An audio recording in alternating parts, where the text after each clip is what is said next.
Salah satu hal yang dipertimbangkan oleh pemerintah, Presiden akan membuat sebuah unit untuk memelihara ideologi yang sedang dipertimbangkan. Saya belum tahu apakah ini sudah jadi embrio atau sudah lahir atau belum, tapi bahwa arah ke sana sudah ada. Pak Mahfud juga ikutan di situ. Ya. Apakah itu sedemikian urgent menurut Anda? Pemikirannya begini, di bawah ini sekarang masyarakat sudah, waktu itu sebenarnya sih sejak tahun 2011, 5 tahun lalu lah, kita sudah bicara itu dalam pertemuan dengan Presiden SBY, semua ketua lembaga negara ketemu. Ini ada kekhawatiran luar biasa. Jadi sudah sebelum sekarang ya? Sudah ada keputusan dan saya kira ramai media massa waktu itu. Pokoknya harus dibentuk satu gerakan nasional untuk mensosialisasikan lagi Pancasila dan Undang-Undang Dasar di tengah-tengah masyarakat. Isinya sama seperti P4, tapi tidak sama persis doktrinnya gitu. Kita buka Pancasila sebagai ideologi terbuka. Nah pada waktu itu tidak ada yang berani karena takut dituding ini melanjutkan kebijakan P4. Ya, iya. Kalau MPR mau melakukan tidak bisa, dia kan lembaga legislatif ya, lembaga permusyawaratan rakyat. Lemhanas juga tidak berani. Waktu itu Pak Joko Suyanto mengumumkan akan disalurkan ke lembaga-lembaga pendidikan. Tapi ya sama aja sampai sekarang semakin kisruh.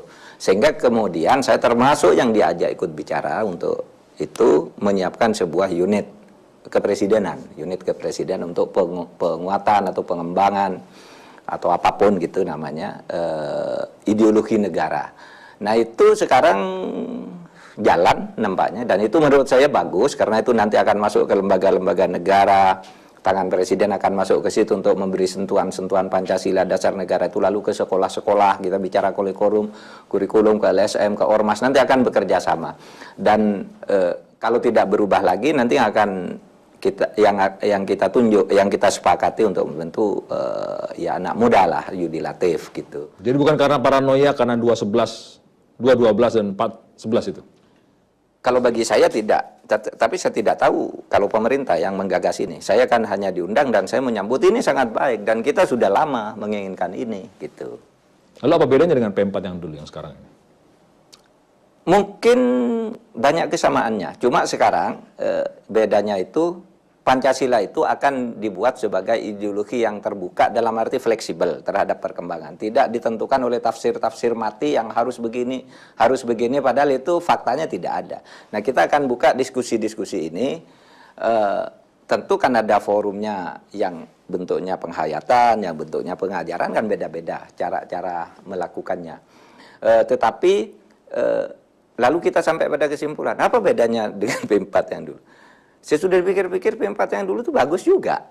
Kenapa misalnya kalau sama gitu? Apalagi ini tidak semuanya sama gitu ya. Tapi pola seperti itu dulu kan bagus sekali. Anak kecil dulu hafal Pancasila, hafal pembukaan Undang-Undang Dasar, hafal lagu Indonesia Raya dan sebagainya. Upacara hormat bendera itu dulu selalu dilakukan zaman-zaman itu. Sekarang atas nama reformasi lalu tidak lagi, sehingga anak-anak tidak tahu lagi Pancasila misalnya. Saya dulu kan pernah bicara juga di TV ketika hari ulang tahun Pancasila 1 Juni itu, TV One melakukan semacam survei mendadak atau wawancara mendadak. Ditanya Pancasila itu iya, 1, 2, 3, 4, 5. Iya kan. Coba kamu tahu Pancasila, tahu Pak dasar negara. Coba sebut sila kedua, kerakyatan yang dipimpin nggak? Salah kan? Ini anak kampus.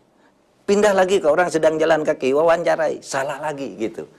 Kalau dulu zaman Orde Baru anak kecil aja hafal semua gitu Pancasila, kalau sudah agak besar sedikit pembukaannya hafal gitu. Lalu dulu yang menjengkelkan juga disuruh hafalkan menteri-menteri juga.